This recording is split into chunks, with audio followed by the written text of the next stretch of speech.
Diable Jump. Yo les bros, c'est Goji, j'espère que vous allez bien, on se retrouve pour la review du chapitre 916, il me semble, ouais, ça doit être ça.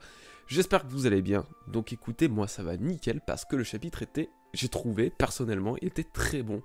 Voilà, la semaine prochaine, on a une pause, malheureusement, voilà, ça a cassé le truc, mais le chapitre en soi était vraiment, il était drôle, il était bien foutu, il était... On sait pas, perso, je me suis pas ennuyé, et vraiment, en plus il y a des trucs que je veux vous dire, les gars.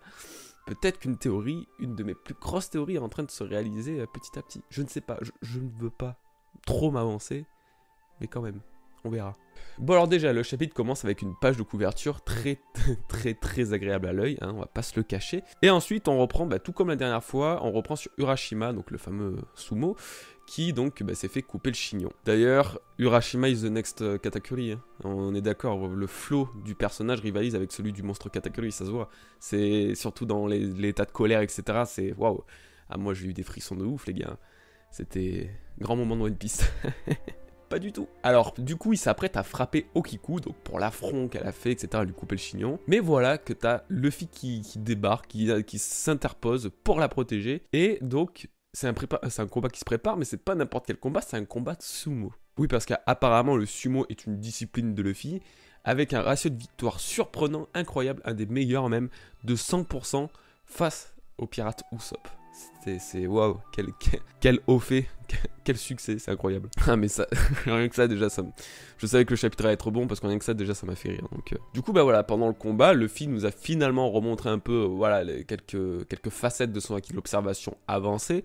Il a esquivé donc toutes les attaques et les techniques du Urashima. Et donc voilà, finalement c'était assez cool à voir. C'était pas, en soi, on va pas dire qu'il s'est passé des choses incroyables dans ce chapitre parce que ça serait faux. C'est surtout une bonne partie du combat qui s'est déroulé de Luffy vs Urashima.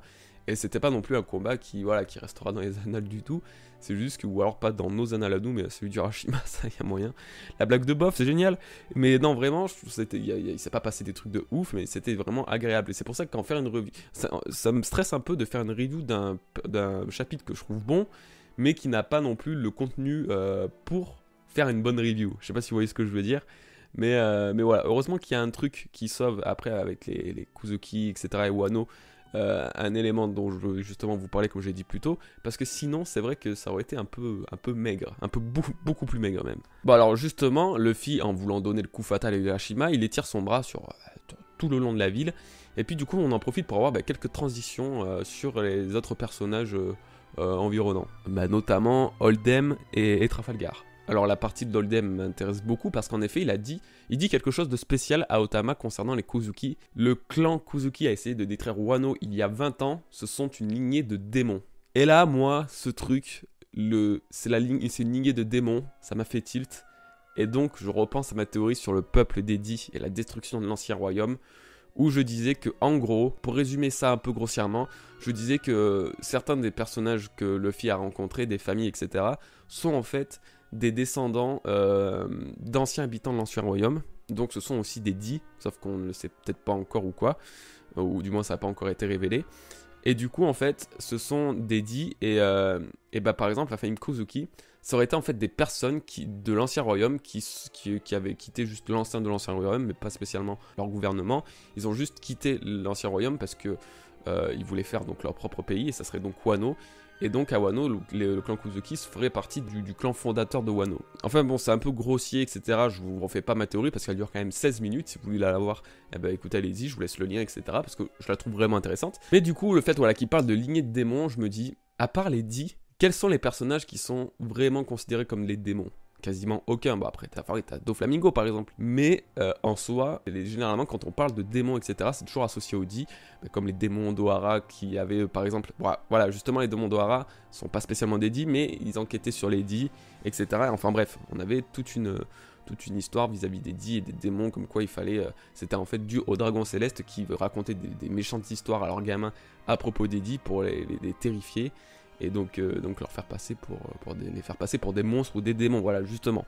Et donc voilà, cette partie du chapitre m'a beaucoup plu, parce que je me dis, là on va avoir des révélations, c'est sûr, et en plus le fait qu'ils aient voulu détruire Wano il y a de ça 20 ans, alors je ne sais pas, j'avais fait un lien avec le fait que Zunesha ait été par exemple banni pendant il y a bien longtemps et donc a été forcé d'errer sur les mers pendant on ne sait combien de temps, dû à quelque chose qu'elle a fait ou qu'il a fait, je ne sais pas si on peut considérer Zunesha comme une ou un, donc je ne sais pas, bref. Du coup je me suis dit que peut-être que c'était il y a 20 ans que Zunesha avait fait quelque chose, mais ça me paraît un peu trop court dans la timeline. Je pense que vraiment ce qu'a fait Zunesha qui lui a valu ce bannissement, et donc le fait qu'elle ne puisse répondre aux ordres que de Momonosuke, bah voilà, je pense vraiment que c'est un peu beaucoup plus vieux. C'est possible du coup que peut-être un membre du clan Kuzuki, il y a 20 ans, a essayé de contrôler Zunesha pour tenter de détruire Wano.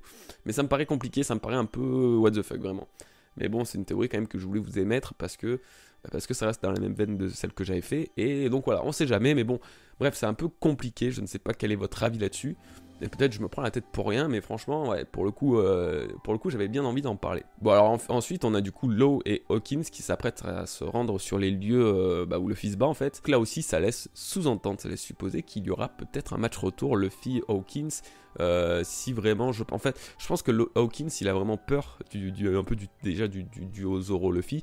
Et en plus, il sait que Trafalgar Law saura dans les pattes un peu. Moi je pense que Hawkins il cherche pas trop la bagarre. Je sais pas si on le verra bien se battre contre les Muggy ou quoi.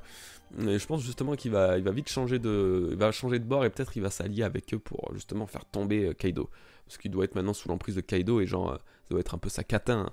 Donc ouais, je pense qu'elle va être plus quelque chose comme ça. Alors d'ailleurs, en parlant de Luffy, il assène finalement son attaque finale sur Urashima. Le Gomu Gomu no Giganto Tsupari. C'est une attaque immense, une grosse claque dans sa tronche. Et ça l'a envoyé valser à travers toute la ville en détruisant toutes les habitations et tout. Finalement, Luffy a foutu encore plus le bordel que Kaido, hein, comme d'habitude. Et c'était une attaque géniale. Ah, vraiment, pour le coup, la grosse claque, elle était magnifique, c'était parfait. Et là, du coup, on a droit quand même à une scène relativement épique où Luffy, Zoro et Okiku, donc les trois protagonistes, sont sur la même scène, la même case, en demandant le retour d'Otama. Et ça, c'était quand même, on va pas se cacher, c'était la petite belle case du chapitre. Et d'ailleurs, en parlant de Okiku, elle a tenté un petit move discret sur Zoro, sauf qu'elle s'est pris un stop direct parce qu'il lui a dit non mais fais pas ta mademoiselle en détresse et tout, tu peux très bien te démerder seul, un truc comme ça. Et du coup, elle s'est pris le stop de sa vie. Attends, Zoro, c'est pas le charme de Sanji hein, de ce côté-là, c'est pas son tact, n'est-ce pas?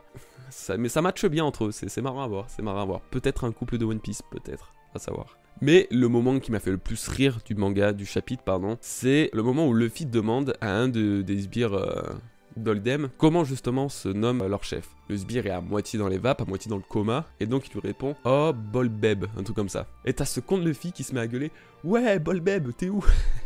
Et c'est très con, hein. Je suis un enfant, mais ça m'a tellement fait rire, le Bolbeb qui est sorti de nulle part, c'était tellement propre.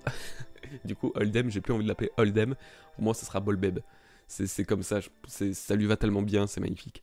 Même Oda se fout la gueule de ses propres persos, c'était génial. Et le chapitre se finit comme ça. T'as Luffy et Zoro qui sont face à Hawkins qui vient d'arriver dans la ville, tandis que t'as Trafalgar Law qui est encore en retrait parce que Beppo a mangé un poisson de la rivière et donc qui est à moitié empoisonné. Et donc ça se termine comme ça, mais ça laisse quand même présager encore du fight, surtout je pense Luffy, Zoro vs Hawkins, Bolbeb. N'est-ce pas? Il y a vraiment moyen par contre qu'il y ait une petite confrontation de ce côté-là. De toute façon, il faut qu'il reprenne Otama. Et Bolbeb, il va pas lui laisser comme ça. Donc forcément qu'il va sans doute y avoir un petit peu de fight encore de ce côté-là. Mais bon, ouais, du coup, je suis bien impatient parce que ce chapitre m'avait bien hype. Je l'avais trouvé très cool et tout. Bon, après, c'était pas non plus le meilleur chapitre ever. Mais il n'y avait pas, malheureusement, comme j'ai dit, grand chose à dire, même pour une review, hein, à part la partie sur les clans Kozuki, etc. Et j'ai pas trop envie de me projeter, en fait, à la fin des reviews sur le déroulement des prochains chapitres. Parce que, tout simplement, tout est trop imprévisible. Encore la théorie, t'as des éléments voilà, qui peuvent nous faire penser que ci ou ça va se passer. Mais là, c'est vraiment trop compliqué. J'ai pas envie de perdre du temps à parler dans le vide. Déjà que je le fais assez. Donc voilà, sinon voilà, le chapitre était globalement bon, mais c'est dommage du coup qu'il y a la pause parce que ça coupe un peu encore une fois le rythme. Et peut-être qu'après la pause, prions pour qu'on ait un petit retour sur la rêverie, parce que là peut-être ça se finit un peu en cliffhanger et tout, on sait pas trop ce qui va se passer. Et peut-être qu'Oda va nous faire un coup, allez hop, on repart vite fait sur la rêverie et puis... Bon, on y croit, je fais trop chier avec ma rêverie, je le sais, mais c'est pas grave. Et du coup, globalement, c'est bon, je pense que c'est ma petite review est donc terminée. Dites-moi ce que vous en pensez un peu de cette fameuse théorie sur le clan Kozuki. Honnêtement, je pense pas que ce soit une histoire de Zunesha qui est tenté de détruire Wano. J'ai juste fait le lien avec le fait que Zunesha a été banni pour avoir tenté de faire quelque chose ou quoi, pour avoir fait quelque chose d'horrible, mais je pense vraiment que c'est encore d'une ampleur différente et c'est pas du tout à la même période, c'est pas l'il y a 20 ans, Sinon, on en aurait entendu parler de par les Minx et de par les samouraïs de Wano, enfin de par le clan Kozuki, etc. Donc non, je pense qu'il y a vraiment quelque chose de différent qui s'est passé. Mais par contre, l'histoire du clan Kozuki qui est descendant de l'ancien royaume et tout aussi, ça me paraît bien. Après, il faut encore se dire, si c'est le cas, en fait, ils doivent forcément connaître leur nom de famille. Ils doivent forcément savoir qu'il y a un dit Kozuki, dit Momonosuke par exemple. Et là, pourquoi alors depuis le temps, on n'en a pas entendu parler? Donc c'est pour ça que...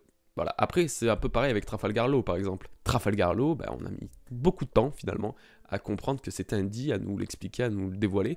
Et peut-être que Momonosuke, ça sera pareil, par exemple, je ne sais pas, par exemple, admettons que Oden Kozuki, après avoir découvert certains secrets du monde ou quoi avec Roger, et donc demander à ce que le fameux dit dans son nom reste un peu secret, histoire de pas trop attiser la flamme du gouvernement, etc. Donc ouais, il faut voir. Dites-moi ce que vous en pensez les bros, moi je vous laisse là-dessus. On se dit à dimanche matin pour ma vidéo spéciale des 100 000 abonnés, c'est une vidéo qui fera 36 minutes. Voilà, il y aura de tout dedans. C'est la vidéo la plus complète que j'ai fait, mais ça ne sera pas une théorie bien sûr. Je vous l'ai déjà expliqué, mais voilà. Portez-vous bien, passez un bon week-end, et puis du coup à dimanche. Peace les bros.